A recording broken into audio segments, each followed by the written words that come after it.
Stair students, my name is Miss Asher, and today I'm going to read you a book that takes place right here in New Orleans. This is Trombone Shorty, written by Trombone Shorty himself, Troy Andrews, and illustrated by Brian Collier.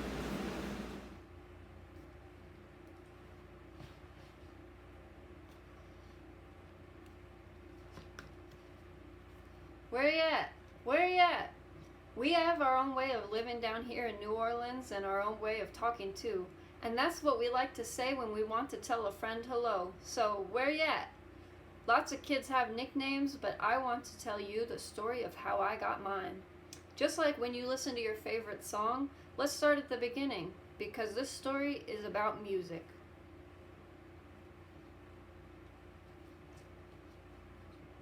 But before you can understand how much music means to me, you have to know how important it is to my hometown, my greatest inspiration.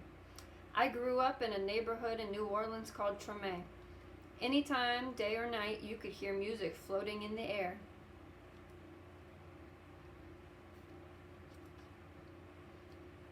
And there was music in my house too. My big brother James played the trumpet so loud you could hear him halfway across town.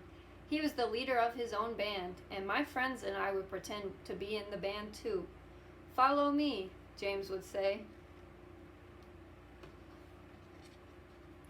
There's one time every year that's more exciting than any other: Mardi Gras. Parades fill the streets and beaded necklaces are thrown through the air to the crowd. I love the brass bands with their own trumpets, trombones, saxophones, and the biggest brass instrument of them all, the tuba, which rests over the musician's head like an elephant's trunk. "Where you at? Where you at?" the musicians would call. All day long I could see brass bands parade down my house while my neighbors danced along. I love these parades during Mardi Gras because they made everyone forget about their troubles for a little while. People didn't have a lot of money in Trombone, but we always had a lot of music.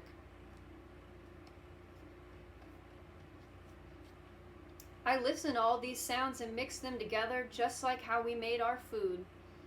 We take one big pot and throw in sausage, crab, shrimp, chicken, vegetables, rice, whatever's in the kitchen, and stir it all together and let it cook. When it's done, it's the most delicious taste you've ever tried. We call it gumbo, and that's what I wanted my music to sound like. Different styles combined to create my very own musical gumbo.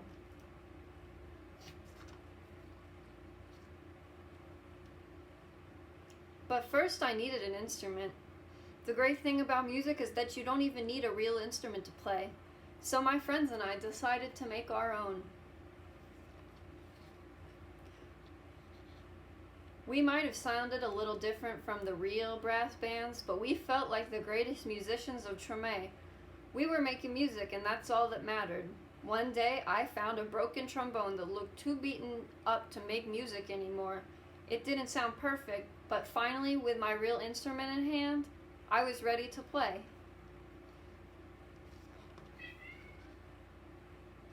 The next time the parade went by my house, I grabbed my trombone and headed out into the street. My brother noticed me playing a song and smiled proudly. "Trombone Shorty," he called out, because the instrument was twice my size. "Where you at?" From that day on, everyone called me Trombone Shorty, and I took that trombone everywhere I went and never stopped playing. It was so small that sometimes I fell right over to the ground because it was so heavy, but I always got back up and I learned how to hold it up high.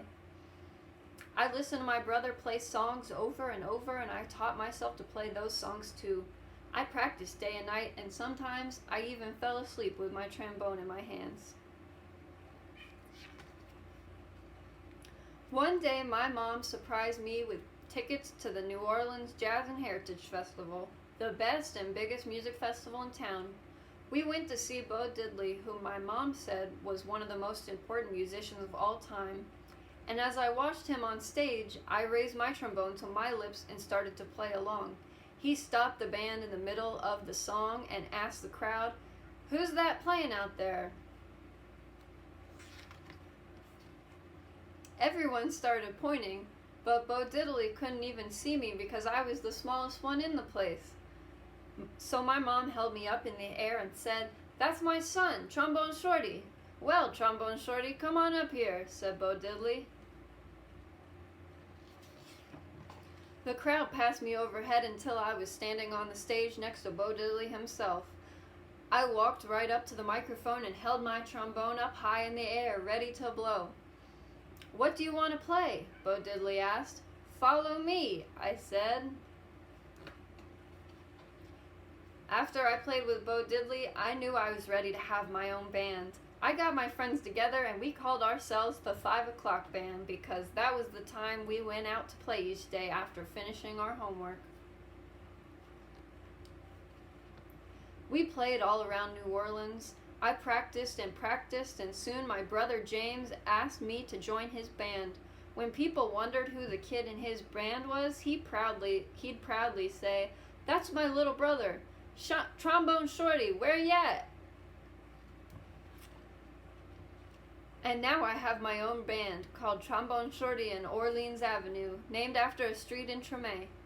I've played all around the world, but I always come back to New Orleans. And when I'm home, I make sure to keep my eyes out for the younger musicians in town and help them out, just like my brother did for me. Today, I play at the same New Orleans Jazz Festival where I once played with Bo Diddley. And when the performance ends, I lead a parade of musicians around, just like I used to do in the streets of Treme with my friends. "Where ya at? Where ya at?" I still keep my trombone in my hands, and I will never let it go.